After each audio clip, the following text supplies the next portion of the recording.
நம்பகத்தன்மையான செய்திகளுக்கு RTM வணக்கம். நான் லோகேஸ்வரி மோகன். முதலில் முதன்மை செய்திகளை காண்போம்.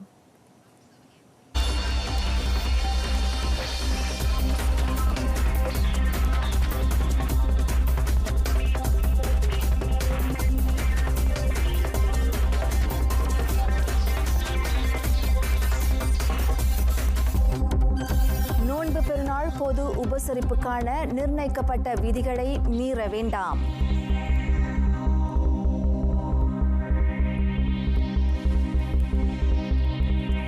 சுகாதார அமைச்சின் ஆலோசனைக்கு பின்னரே முடி திருத்தும் நிலையங்கள் மீண்டும் திறக்க அனுமதிக்கப்படும்.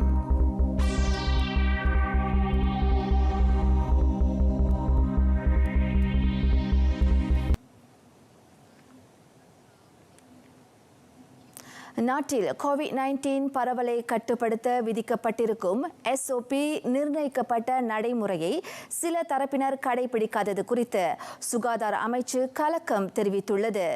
வணிக மனைகளுக்கு அரசாங்கம் வகுத்திருக்கும் SOPயை வாடிக்கையாளர்களும் கடை முதலாளிகளும் பின்பற்ற வேண்டும் என சுகாதார தலைமை இயக்குனர் டாக்டர் நூர் ஹிஷாம் அப்துல்லா வலியுறுத்தினார். தனிமனித இடைவெளி, குறிப்பிட்ட நுழைவாயில்களை மட்டும் திறப்பது, கடைகளுக்குள் வாடிக்கையாளர்களின் எண்ணிக்கை, கடை பணியாளர்களும் வாடிக்கையாளர்களும் உடல் வெப்பத்தை பரிசோதிப்பது, கிருமி நாசினி திரவத்தையும் முகக்கவசத்தையும் கட்டாயப்படுத்துவது ஆகியவை அந்த நிர்ணயிக்கப்பட்ட நடைமுறைகளில் அடங்கும். பேரங்காடிகள், வணிக தொகுதிகள், துணிக்கடைகள், பல்பொருள் அங்காடி, மளிகை கடை ஆகியவற்றுக்கு இந்த SOP பொருந்தும் என டாக்டர் நூர் ஹிஷாம் தெளிவுபடுத்தினார். வாடிக்கையாளர்களும் பணியாளர்களும் அந்த விதிகளை பின்பற்றுவதை முதலாளிகள் கண்காணிக்க வேண்டும். அதேவேளையில் குறுகிய இடம் கொண்ட நெரிசலான வணிக மனைகளுக்கு சிறாரையும் குழந்தைகளையும் கொண்டு செல்வதை பொதுமக்கள் தவிர்க்க வேண்டும். நாட்டில் COVID-19 பாதிக்கப்பட்டோர் எண்ணிக்கை குறைந்து வந்தாலும் சமூக பரவல் ஏற்படுவதற்கான ஆபத்து இன்னமும் இருப்பதாக டாக்டர் நூர் ஹிஷாம் எச்சரித்தார். நாட்டில் இன்று COVID-19 வைரஸ் தொற்றால் ஒருவர் உயிரிழந்த வேளை புதிதாக 37 பேருக்கு COVID-19 வைரஸ் தொற்று உறுதிப்படுத்தப்பட்டது. அவர்களுள் 2 அயல் நாட்டிலிருந்து தாயகம் திரும்பியவர்கள். எஞ்சிய 35 பேருக்கு நாட்டில் தொற்று ஏற்பட்டது. இவ்வேளையில் 22 பேர் வெளிநாட்டவர்கள் என சுகாதார தலைமை இயக்குனர் டாக்டர் நூர் ஹிஷாம் அப்துல்லா தெரிவித்தார். நாட்டில் COVID-19 தொற்று கண்டவர்களின் மொத்த எண்ணிக்கை 6978 எட்டியது. குணமடைந்த 31 பேர் இன்று மருத்துவமனையில் இருந்து வீடு திரும்ப அனுமதிக்கப்பட்டனர். இதன் மூலம் குணமடைந்தோரின் மொத்த எண்ணிக்கை 5646 உயர்ந்தது. நோன்பு பெருநாள் முதல் நாளன்று குடியிருப்பு பகுதிகளில் போலீசும் இராணுவமும் காவல் சுற்று பணியில் ஈடுபடும். நண்பர்கள், உறவினர்கள் இல்லங்களுக்கு செல்வது தொடர்பில் வெளியிடப்பட்ட SOP நிர்ணயிக்கப்பட்ட நிர்வாக நடைமுறையை மக்கள் பின்பற்றுவதை அது உறுதி செய்யும் என பாதுகாப்பு விவகாரங்களுக்கான மூத்த அமைச்சர் டத்தோஸ்ரீ இஸ்மாயில் சப்ரி யாக்கூப் தெரிவித்தார். ஒரு வீட்டின் வெளியே அதிகமான வாகனங்கள் நிறுத்தப்பட்டிருப்பது காணப்பட்டால் சம்பந்தப்பட்ட வீட்டினுள் இருக்கும் மொத்த நபர்களின் எண்ணிக்கையை அறிந்து கொள்ள போலீஸ், இராணுவ படை உறுப்பினர்கள் சரிபார்ப்பார்கள். ஹரிராயா கொண்டாட்டத்தின் முதல் நாளன்றும் இதர பெருநாட்காலங்களின் போதும் காவல் சுற்றுப்பணியில் ஈடுபட போலீசும் இராணுவமும் இணங்கியுள்ளதை தாம் இவ்வேளையில் அனைவருக்கும் நினைவூட்ட விரும்புவதாக டாக்டர் இஸ்மாயில் சப்ரி கூறினார். இதற்கு முன்னர் நோன்பு பெருநாளின் முதல் நாள் மட்டும் விருந்தினர் வீட்டிற்கு செல்ல முடியும் என அரசாங்கம் நிர்ணயித்திருந்தது. அதிலும் வீட்டின் அளவை பொறுத்து 20 பேர் மட்டுமே கூட அனுமதி வழங்கப்பட்டிருக்கிறது. இதனிடையே தேவை இருந்தால் மட்டுமே நோன்பு பெருநாளின் போது இஸ்லாமிய மையத்து கொள்ளைக்கு செல்வதற்கான SOP நிர்ணயிக்கப்பட்ட நடைமுறை வெளியிடப்படும். சுகாதார அமைச்சும் MKN தேசிய பாதுகாப்பு மன்றமும் அதனை முடிவு செய்யும் என டாக்டர் இஸ்மாயில் சப்ரி தெரிவித்தார். அந்த SOPயை அவை எப்போது வெளியிடும் என்பது குறித்து இன்னும் அறிவிக்கப்படவில்லை. COVID-19 பரவலை தடுக்க இவ்வாண்டு நோன்பு பெருநாளின் போது மையத்து கொள்ளைக்கு செல்ல வேண்டாம் என சுகாதார அமைச்சு பொது மக்களுக்கு அறிவுறுத்தியுள்ளது. எனவே அந்த அறிவுரையை மக்கள் பின்பற்றி நடக்க வேண்டும் என டாக்டர் இஸ்மாயில் சப்ரி கேட்டுக்கொண்டார்.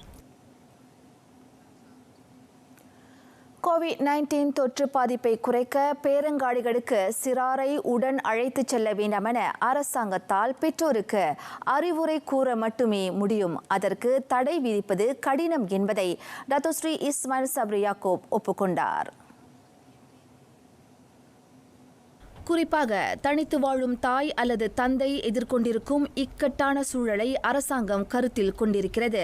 வீட்டில் தங்களின் பிள்ளைகளை கவனித்துக் கொள்ள எவரும் இல்லாத காரணத்தால் தனித்து வாழும் தாய் அல்லது தந்தை அத்தியாவசிய பொருட்களை வாங்க வெளியில் செல்லும்போது அவர்களையும் உடன் அழைத்துச் செல்ல வேண்டிய நிலைக்கு ஆளாகின்றனர். சிறுவர்களை வீட்டில் தனிமையில் விட்டுச் செல்வதும் ஆபத்துதான் என்பதை டத்தோஸ்ரீ இஸ்மாயில் சப்ரி இவ்வேளையில் சுட்டிக்காட்டினார். அதே சமயம் சிறுவர்களை காரிலேயே விட்டு செல்வதை அனுமதிக்க முடியாது. காரில் விட்டுச் சென்ற குழந்தைகளுக்கு நேர்ந்த மரணங்கள் மீண்டும் ஏற்படாமல் இருக்க அது அவசியம். ஆகவே தான் இவ்விவகாரத்தில் அரசாங்கம் இன்னும் புதிய விதியை நிர்ணயிக்கவில்லை என்றார் அவர்.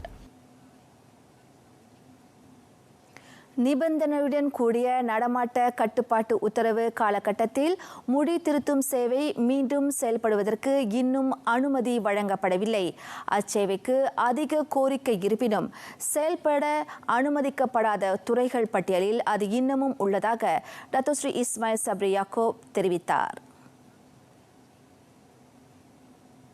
Kalau ada kita nampak kalau dinasihatkan oleh Kementerian Kesihatan, kita boleh berbincang tentang gunting rambut ni, kita akan bincang tentang gunting rambut ini untuk memberi kebenaran. Setakat ini kita tidak mendapat sebarang nasihat daripada Kementerian Kesihatan. இவ்விவகாரம் இன்னும் அமைச்சர் நிலையிலான சிறப்பு கூட்டத்தில் விவாதிக்கப்படவில்லை என்பதையும் தற்காப்பு அமைச்சருமான Datuk Seri Ismail Sabri தெளிவுபடுத்தினார். மாநிலம் கடந்து சொந்த ஊர்களுக்கு திரும்ப முற்பட்ட 1633 வாகனமோட்டிகள் நேற்று திரும்ப அனுப்பப்பட்டனர். நோன்பு பெருநாள் நெருங்கி வரும் நிலையில் சொந்த ஊர்களுக்கு பயணிப்போரின் எண்ணிக்கை நாளுக்கு நாள் அதிகரித்து வருவதாக டத்தோஸ்ரீ இஸ்மாயில் சப்ரி யாக்கூப் தெரிவித்தார். போலீஸ் அனுமதியுடன் அவசர தேவை அல்லது வேலைக்கு செல்பவர்கள் மட்டுமே மாநிலம் கடந்து பயணிக்க முடியும். உள்நாட்டு விமான பயணங்களுக்கும் அது பொருந்தும் என டத்தோஸ்ரீ இஸ்மாயில் சப்ரி யாக்கூப் சொன்னார். Jadi sesiapa yang ingin merentas negeri kerana ada kecemasan, keluarga sakit, ada kematian dan sebagainya, boleh ke balai polis yang berdekatan untuk mendapat kebenaran. Itu saja. Kebenaran untuk rentas negeri. Selain daripada itu, rentas negeri tidak dibenarkan. Ini bukan saja untuk laluan darat, tetapi juga laluan udara. Bermakna rentas antara negeri di dalam Semenanjung juga tidak dibenarkan kecuali dengan kebenaran polis. Begitu juga rentas negeri daripada Semenanjung ke Sabah dan Sarawak. நாடு முழுவதும் நேற்று வரை மேற்கொள்ளப்பட்ட 149 சாலை தடுப்பு சோதனையின் வாயிலாக மாநிலம் கடந்து பயணிக்க முயன்ற 2,50,891 வாகனங்கள் சோதனையிடப்பட்டன. நோன்பு பெருநாளை கொண்டாடுவதற்காக அனுமதியின்றி மாநிலம் கடந்து பயணம் மேற்கொள்வோரை அடையாளம் காண அரசு மலேசிய போலீஸ் படை சிறப்பு பணிக்குழுவை தோற்றுவித்துள்ளது. நாடு முழுவதும் உள்ள கிராமங்கள், குடியிருப்பு பகுதிகள் ஆகியவற்றில் அந்த சிறப்பு பணிக்குழு கண்காணிப்பு நடவடிக்கையில் ஈடுபடும் என தேசிய போலீஸ் படை தலைவர் தான் ஸ்ரீ அப்துல் ஹமீத் படோர் தெரிவித்தார். அது தொடர்பான உத்தரவு அனைத்து மாநில போலீஸ் தலைவர்களுக்கும் அனுப்பப்பட்டுள்ளது. மாநிலம் கடந்து பயணிக்க போலீஸ் அனுமதியை பெற்றவர்கள், பெறாதவர்கள் போன்ற தரவுகளை போலீஸ் கொண்டிருப்பதாக தான் ஸ்ரீ அப்துல் ஹமீத் படோர் கூறினார். அதோடு மாநிலம் கடந்து பயணிக்க விரும்புவோர் வலுவான காரணத்தை கொண்டிருக்க வேண்டும். முன்கூட்டியே போலீஸ் அனுமதியையும் அவர்கள் பெற்றிருப்பது அவசியம் என அவர் வலியுறுத்தினார். அனுமதியின்றி பயணிப்பவர்கள் திரும்பிச் செல்லும்படி உத்தரவிடப்படுவர். பாதி வழியில் திருப்பிச் செல்லும்படி உத்தரவிடும் சமயத்தில் அது நிச்சயம் உளைச்சலை ஏற்படுத்தும். எனவே சொந்த ஊர் திரும்புவதற்காக மாநிலம் கடந்து பயணிக்கும் எண்ணத்தை கைவிடும்படி தான் ஸ்ரீ அப்துல் ஹமீத் படோர் பொதுமக்களுக்கு அறிவுறுத்தினார். அனுமதியின்றி மாநிலம் கடந்து பயணித்ததற்காக தடுத்து வைக்கப்படுவோருக்கு எதிராக இனி போலீஸ் அபராதம் விதிக்கும் என பாதுகாப்பு விவகாரங்களுக்கான மூத்த அமைச்சர் டத்தோஸ்ரீ இஸ்மாயில் சப்ரி யாக்கூப் நேற்று அறிவித்திருந்தார். ஹரிராயா பெருநாளை முன்னிட்டு 11 பொருட்களின் உச்ச வரம்பு விலையை அரசாங்கம் அறிவித்துள்ளது. நாளை தொடங்கி ஜூன் 3 வரை 15 நாட்களுக்கு பெருநாள் கால விலை கட்டுப்பாட்டு திட்டம் அமலில் இருக்கும். ஹரிராயா பெருநாளை முன்னிட்டு கோழி இறைச்சி, முட்டை, மாட்டிறைச்சி, தேங்காய் உட்பட 11 வகை பொருட்களின் விலை கட்டுப்படுத்தப்பட்டுள்ளது. சம்பந்தப்பட்ட பொருட்களுக்கான தேவை அதிகம் உள்ளது. அதனால் விலையையும் கையிருப்பையும் நிலைநிறுத்த பெருநாள் கால விலை கட்டுப்பாட்டு திட்டத்தை அரசாங்கம் அறிவித்துள்ளதாக உள்நாட்டு வாணிப பயணீட்டாளர் விவகார அமைச்சர் டத்தோ அலெக்சாண்டர் நந்தாலிங்கி தெரிவித்தார். அதே சமயம் பெஸ்தாக் அமதான் காவாய் பண்டிகைகளை முன்னிட்டு 12 பொருட்களின் விலை கட்டுப்படுத்தப்படும். இம்மாதம் 28ஆம் தேதி தொடங்கி அடுத்த மாதம் 3ஆம் தேதி வரையில் அது அமலில் இருக்கும். நடமாட்ட கட்டுப்பாட்டு உத்தரவு அமலில் இருக்கும் போதும் பெருநாளை முன்னிட்டு பொருட்களுக்கான தேவை அதிகம் இருப்பதால் விலை கட்டுப்பாட்டு திட்டத்தை அமல்படுத்த வேண்டியிருப்பதை அமைச்சர் சுட்டிக்காட்டினார். அதனால் நிர்ணயிக்கப்பட்ட விலையை காட்டிலும் அதிக விலையில் பொருட்களை விற்கும் தரப்பினருக்கு எதிராக கடும் நடவடிக்கை எடுக்கப்படும் என அமைச்சர் எச்சரித்தார். முன்னதாக புத்ராஜயாவில் பெருநாள் கால விலை கட்டுப்பாட்டு திட்டத்தை அவர் தொடக்கி வைத்தார். 2ஆம் கட்ட பிரிஹாத்தி நேஷனல் உதவி நிதி வழங்கும் காலகட்டம் வரும் 22ஆம் தேதி வரை நீட்டிக்கப்பட்டுள்ளது. கடந்த வாரம் வழங்கி முடிக்கப்பட வேண்டிய அந்த பணி நுட்ப சிக்கல் காரணமாக நீடித்திருப்பதாக நிதி அமைச்சர் டத்தோ ஸ்ரீ தங்கு ஜஃப்ருல் அப்துல் அசீஸ் விளக்கினார். 2ஆம் கட்ட பிபிஎன் உதவி நிதி திட்டத்தில் 76,10,000 பேர் மொத்தம் 341 கோடி ரிங்கிட்டை பெற்றிருக்கின்றனர். அந்த உதவி திட்டத்துக்கு ஒதுக்கப்பட்ட தொகையில் இது 93 விழுக்காடு ஆகும். புதிதாக விண்ணப்பித்த மற்றும் முறையீடு செய்த 23 லட்சம் பேருக்கு மே 15ஆம் தேதி தொடங்கி அந்த தொகை வழங்கப்பட்டு வருகிறது. இதுவரை மொத்தம் 62 கோடி ரிங்கிட்டை 8,30,000 பேர் பெற்றிருப்பதாக டத்தோ ஸ்ரீ தங்கு ஜஃப்ருல் தெரிவித்தார். பிரிஹாத்தின் லக்சானா அடைவு நிலையின் 6ஆம் அறிக்கையை தாக்கல் செய்து நிதி அமைச்சர் பேசினார்.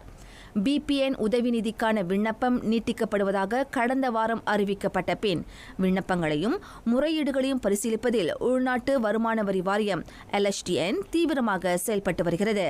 எனவே மே 31ஆம் தேதிக்குள் விண்ணப்பங்களையும் முறையீடுகளையும் அனுப்பி வைக்கும்படி விண்ணப்பதாரர்களுக்கு டத்தோ ஸ்ரீ தங்கு ஜஃப்ருல் அறிவுறுத்தினார்.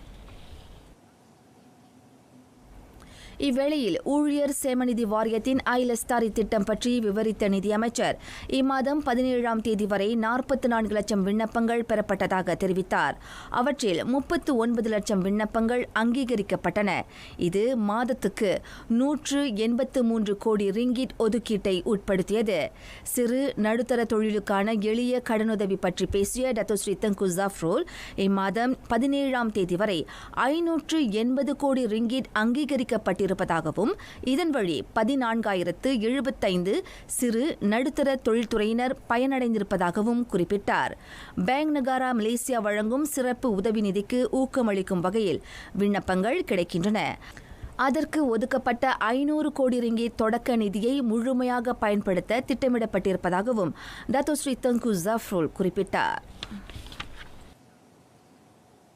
முன்னாள் துணை பிரதமர் Dato Sri doctor Ahmad Zahid ஹமீடிக்கு எதிரான ஊழல் வழக்கு விசாரணை 2 மாதத்திற்கு ஒத்திவைக்கப்பட்டிருந்த அந்த வழக்கு விசாரணை ஜூன் 15ஆம் தேதி மீண்டும் செவிமடுக்கப்படும்.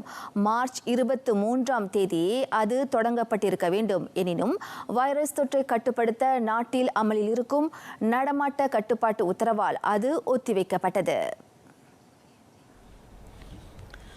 ஜூன் மாதம் 15ஆம் தேதி தொடங்கி செப்டம்பர் மாதம் 30ஆம் தேதி வரையில் 30 நாட்களுக்கு அந்த வழக்கு விசாரணை செவிமடுக்கப்படும்.